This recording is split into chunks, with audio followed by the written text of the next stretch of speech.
Muchas gracias por acudir. Perdonar.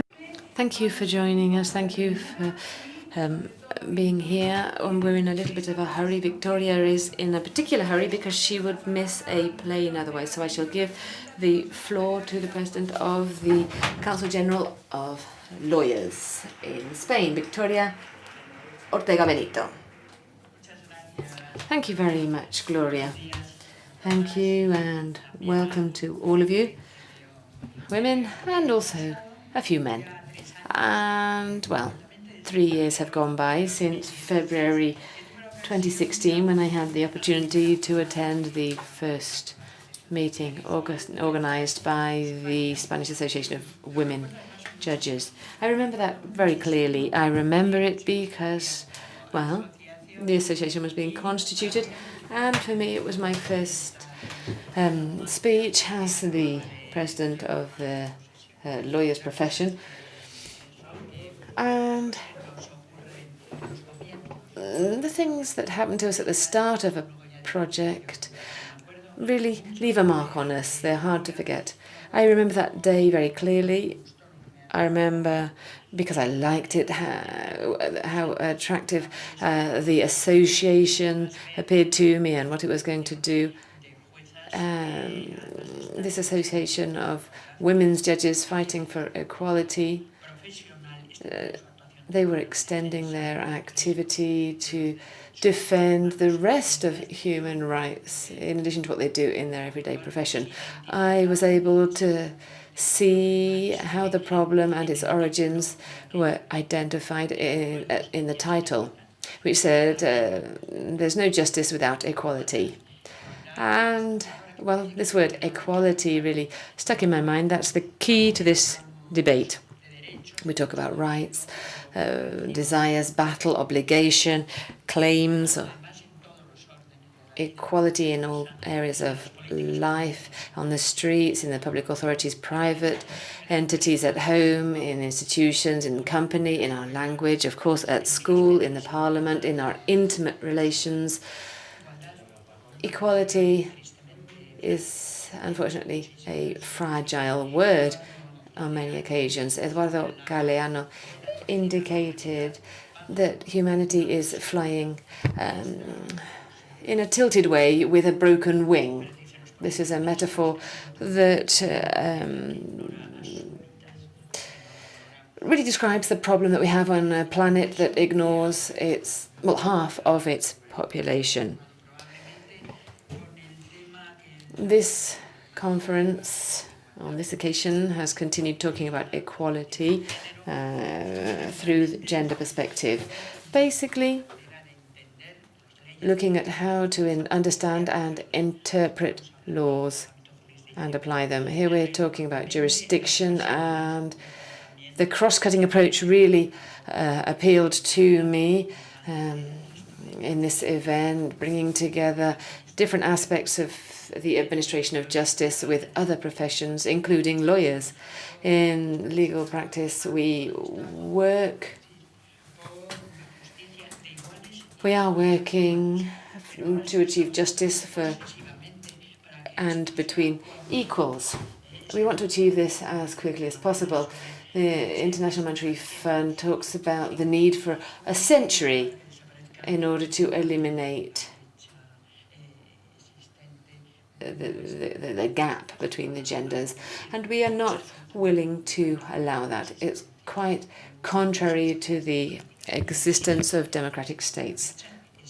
This divide exists and inequality exists. We can state this very clearly in the lawyer's profession. We carried out a survey on our colleagues and on the firms asking about this subject, and it drew clear conclusions that inequality exists in all spheres. There was a second conclusion as well, the conclusion that discrimination is perceived by who suffers it. So the answers of women and men were very different. And there was a third conclusion referring to the need for binding legislation. The need for binding legislation, which has been justified for many reasons, well, economic reasons and even talking about competitiveness, the European Commission even states that if we had real parity, real equality, this would have an impact on the economy. So there are many justifications.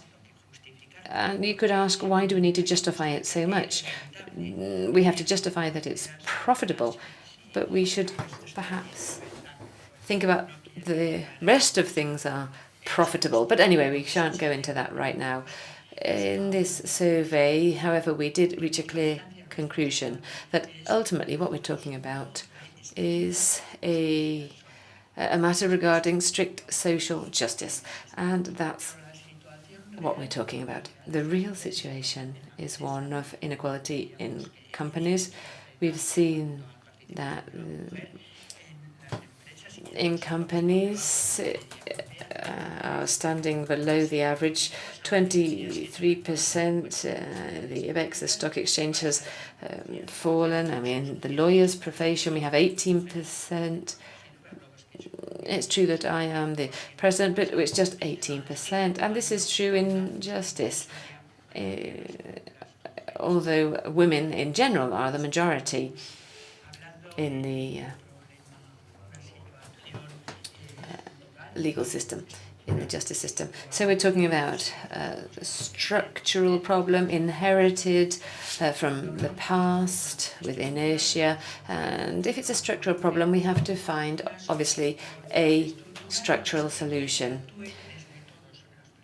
acting on all fronts: public, private, personal, professional, and at an individual level, starting off obviously in the schools and our homes through visibility and awareness. It's terrible, but denial is increasing, and we're seeing more and more postures of this, or positions of this kind recently. In recent times, we have all been able to hear such attitudes. And the laws, we need more laws, better laws, training, which should be obligatory and ongoing. In the General Council, we have tried to progress. We have created a committee for equality, and a plan has been drawn up for equality. For the first time, we have published an equal opportunities and non-discrimination guidebook for schools and a guidebook for the gender approach involving Elena Vencejo, who I believe has been present yesterday and today at this meeting. We know, and well, we've seen that the task is not easy. The horizon is far away, but we are, of course, very willing to take all efforts to reach that horizon. It's clear that we have a situation of inequality, and we're not going to take a single step backwards on this path. A writer said, "I don't mind walking forward. There is no distance when you have a good reason." And we have a good reason. Perhaps right now we have the best reason of all. We are not afraid to walk forward. We're not afraid of distances. And that's why these kind of gatherings, these conferences, are absolutely indispensable. And they will always be welcome. We can all contribute. You have contributed over the last 2 days. I have been here towards the end, and I'm sure we will reach our objective sooner if we collaborate. Thank you very much, and I'm very sorry that I have to leave so quickly. Victoria, thank you very much. We will excuse her. She is in a great rush. We'll let her leave after leaving that positive energy. I shall give the floor now to Katia Jimenez. She comes from the Dominican Republic. She forms part of the Constitutional Court, and I'm sure we are going to be really excited about the work that she's going to be telling us about. Good afternoon to everybody. I'm going to greet everybody very quickly. Gloria, thank you very much, and the organisers. We haven't got time for me to go any further with that. Gloria asked me to share with you a project that we're carrying out in the Constitutional Court of Dominican Republic through a unit for gender equality, which works within the organizational structure of the Constitutional Court. What is this all about? It's all about applying gender perspective, but not from the jurisdictional perspective or point of view, but rather with regards to other activities, academic programs and activities of that kind. In all of our countries, including the Dominican Republic, we have created a system for protecting the human rights of women in the international sphere by signing many international conventions, as well as the national sphere. In other words, in formal terms, in official terms, women's rights are recognized. But obviously, from theory to reality, there's great distance, and we are all aware of that. This has not been enough. The fact that, although it's very beneficial, the fact that we have achieved a recognition of our rights through international instruments, conventions, constitutions, laws, organic laws, and so on. So why have I said that? None of these international laws or national laws take into account that gender inequality is ideological, and that ideology, that sexist ideology that favors inequality and means that women are not individuals with full rights and suffer violence, comes from the sexist ideology, which is not taken into account in these legal tools.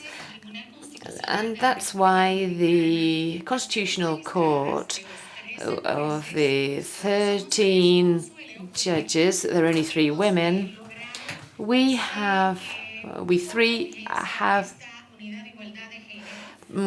worked on the creation of this unit for gender equality, with training programs and activities carried out, not just for the employees of the Constitutional Court, but also outside the Constitutional Court,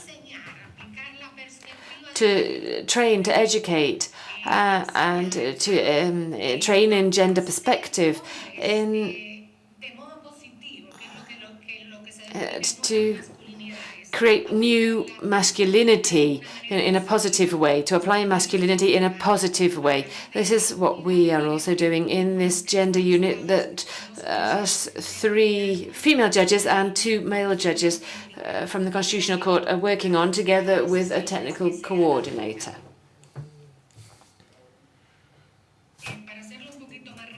I'm going to try to be brief. I do not have time to deal with every slide. I'm going to refer to some of the most important projects carried out by the Constitutional Court with this gender equality unit.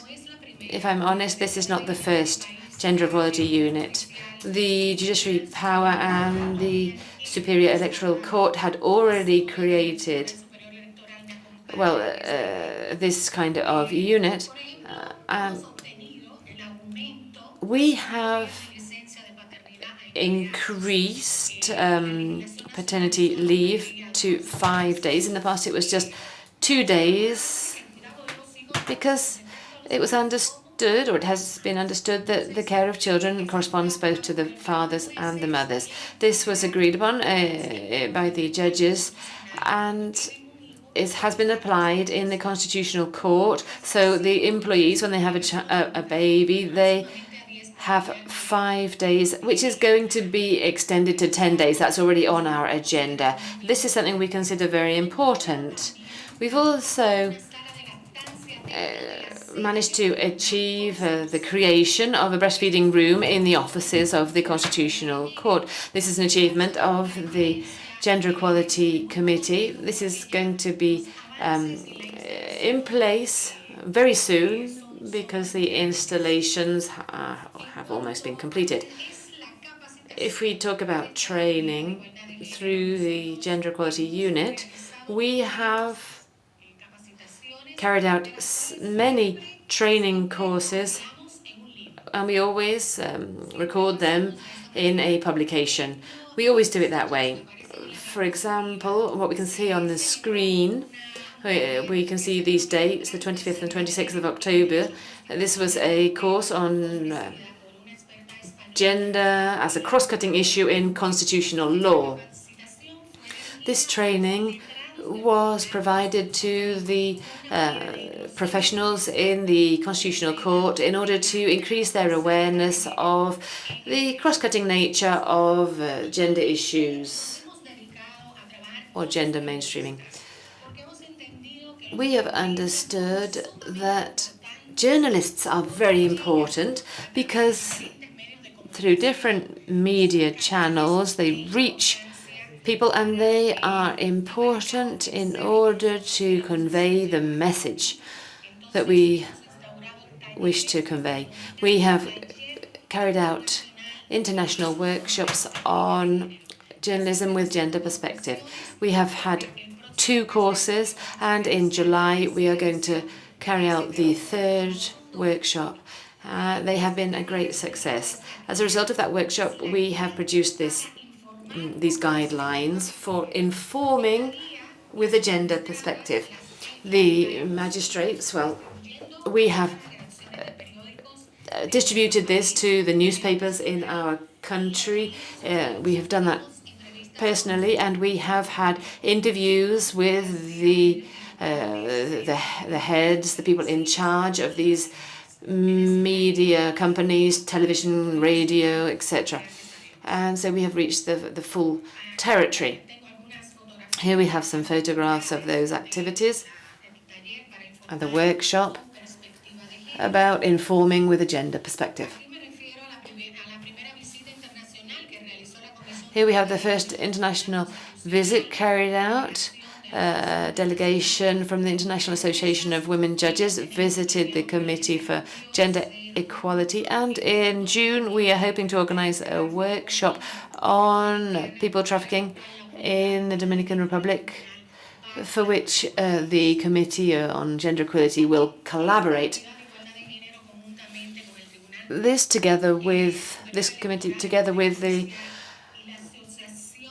Superior Electoral Court and the Association of Judges in the Dominican Republic, are organizing a conference regarding the rights of disabled people.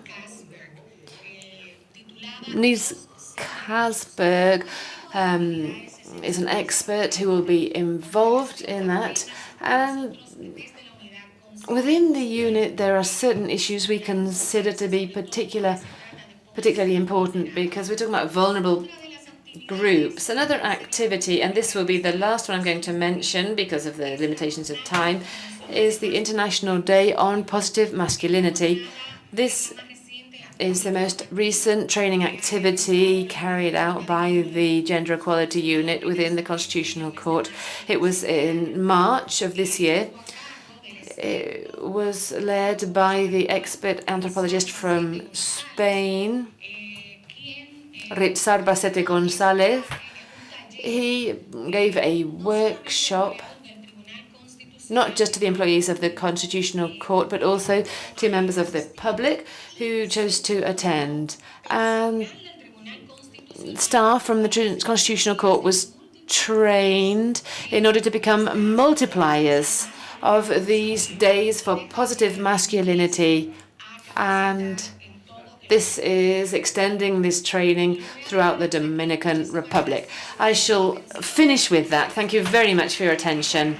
And well, that's all from me. Thank you. Además por haberlo abreviado. Thank you, Katia. she will send us the presentation, so we'll share it with you. Now it's time for wrapping up, thanking this an endless list. Just today, a friend and a colleague told me that this was a different Congress, and here we could feel emotion. The emotion of the Spanish Association of Women's Judges for coming from so many different places and being with us. Thanks to the Women's Institute of Spain. Without the Institute, this project would have not been possible. Thank you. I don't see him here. Luis Simo, the Deputy Director of the Institute, who made all this possible.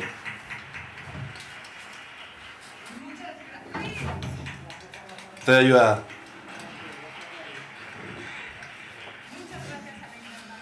Thank you to the International Association, both for the for joining all of us here and for organizing the conference. Thank you for all those who helped us, the interpreters, assistants, catering, security, cleaning, staff. Thank you very much. Thank you to the magazine Femeris from University Carlos III, all the people working there. On the occasion of the Congress, they have done some communications, and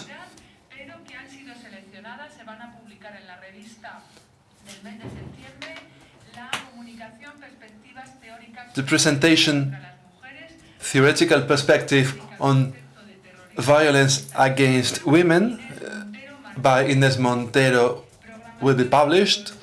Neurolinguistical Programming, Gender Perspective by Beatriz Miranda Verdú, and a critical point of view of sexist behaviors in Kenya. Other articles will be published in other editions, and now Vanessa Ruiz from the International Association, you have the floor. Thank you, Gloria. Both Glorias. I'm here representing 6,000 women judges from 100 countries in 5 continents of the International Association of Women Judges. Again, I'd like to congratulate you and thanks to the Spanish Association for hosting this regional Congress of the International Association of Women Judges. I'd like you to know that we have really enjoyed all these presentations, and we've been accompanied via online with our sisters, women judges from all over the world, because this event has been broadcasted live through our website. So thank you for having thought about this possibility. Presentations during this complete Congress on justice with a gender perspective remind us that gender perspective is the opposite to prejudice. Prejudice is what we think before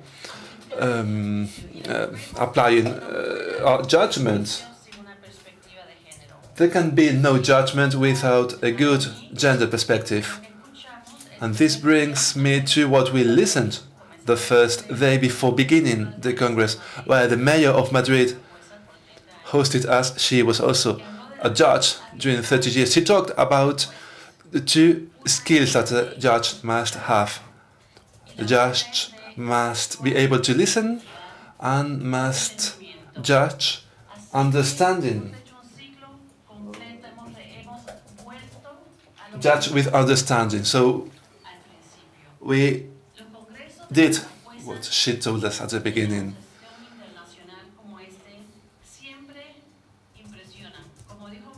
As Gloria said, this is not only about meeting each other and talk about the law. We take that for granted, that we all know that. Here, there is an emotion, a commitment that we don't find in any other judicial congress on laws.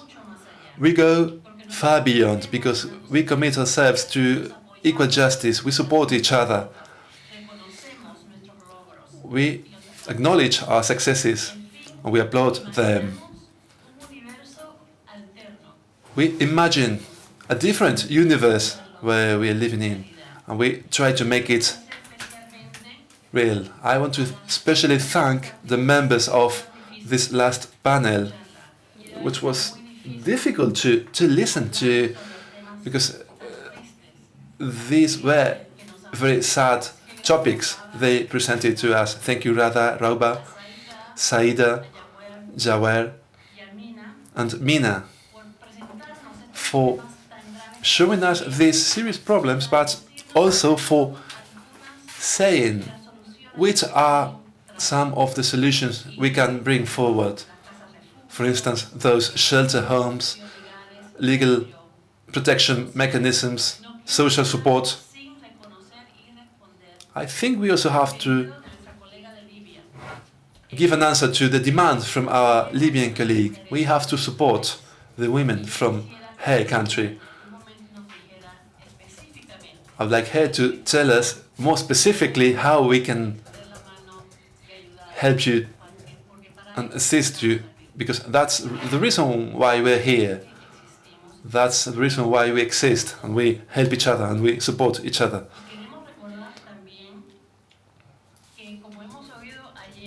As we saw yesterday, it's possible to go back to the past in some countries, as we saw with the case of Italy.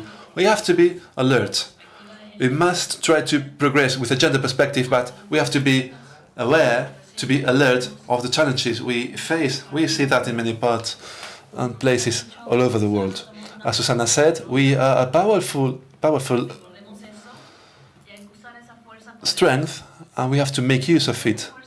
We have to make use of it, as I said, when I took oath as a president in Buenos Aires last year, not only to promote equal justice and with a gender perspective, but also to defend and insist on the values of equality, the values of democracy, out of which equality is one value, because there are challenges for human dignity.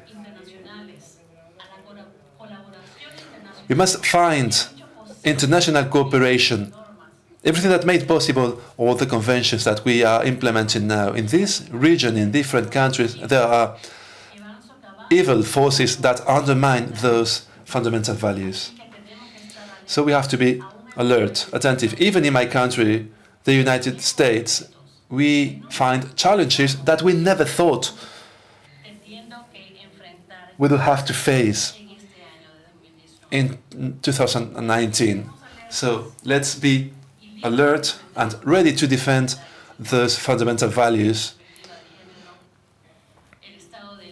For instance, gender perspective, the rule of law, and human rights. But I'd like to finish with a positive and optimistic remark. First of all, our strength as an international association is stronger than ever. Our membership keeps on growing.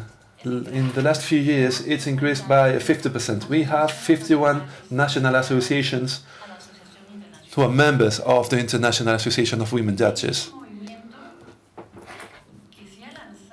This is a movement that was launched at the beginning, and it keeps growing, because the more we grow, the more we attract other women judges in other countries. We are being joined by women judges from different regions and origins. We have to know how to help each other, how to support each other, to grow together even more. We are beginning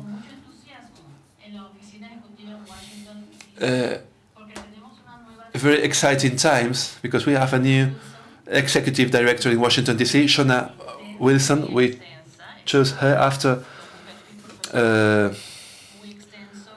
throughout search. She's well experienced, and she acknowledges that the most important asset of our association is our partners, the women judges who are part of the national associations, and our commitment with equal justice. We continue with the programs, you know, about sextortion, trafficking, labor trafficking, sexual trafficking. We work with UN Women to remove discriminating laws against women in many countries. We want to achieve that for 2030, and we're also working jointly with the judiciary of all the countries in a judicial integrity project, also with a gender perspective. And finally, I remind you that our next biennial conference will take place next year, from the 7th to the 10th of May 2020 in Auckland, New Zealand. You are all invited, of course. And if you are an early planner in 2022, we will gather all of us in Marrakesh, Morocco.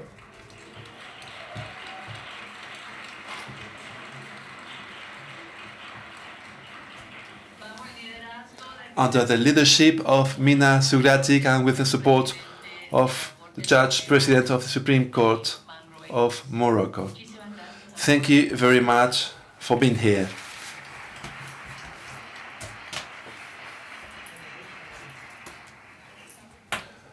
Thank you very much.